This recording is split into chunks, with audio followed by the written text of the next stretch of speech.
Feelings of shock and disbelief echo throughout this community. It hits us pretty hard. It hit home. From the streets of San Bernardino to the mosques throughout Southern California. When Syed Rizwan Farook and his wife, Tashfeen Malik, were identified as suspects in the mass shootings, Mustafa Kuku couldn't believe it. Well, I was very much demoralized and, I was shocked and I felt, maybe a sense of betrayal. That something like that comes from a Muslim who is being taught here and elsewhere probably that Islam is totally against this kind of errant behavior. Kuku is the director of the Islamic Center of Riverside.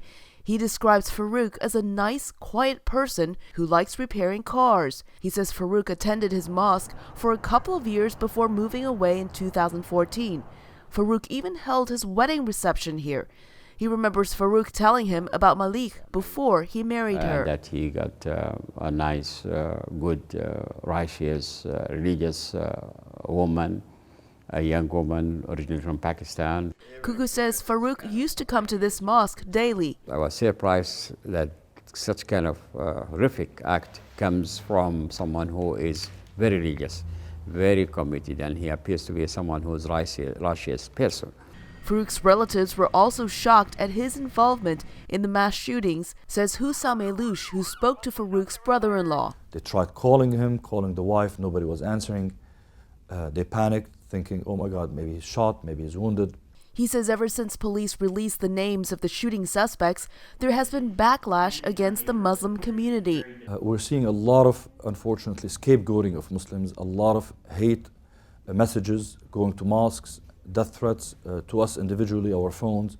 We've received a lot of death threats. While he has also received messages of support, he says Muslims are being unfairly judged by some because of the actions of fringe elements in society. I cannot expect any Christian to have to defend when some crazy person commits a crime. I cannot expect a Jewish person or Jewish community to do so.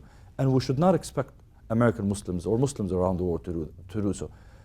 Let's judge communities by their teachings, by their actions as a community as a whole. The Muslim community at the largest mosque in San Bernardino County held a multi-faith prayer vigil for the victims of the shootings and condemning what happened. It can be exhausting to always condemn acts and to do it over and over like an echo chamber on repeat.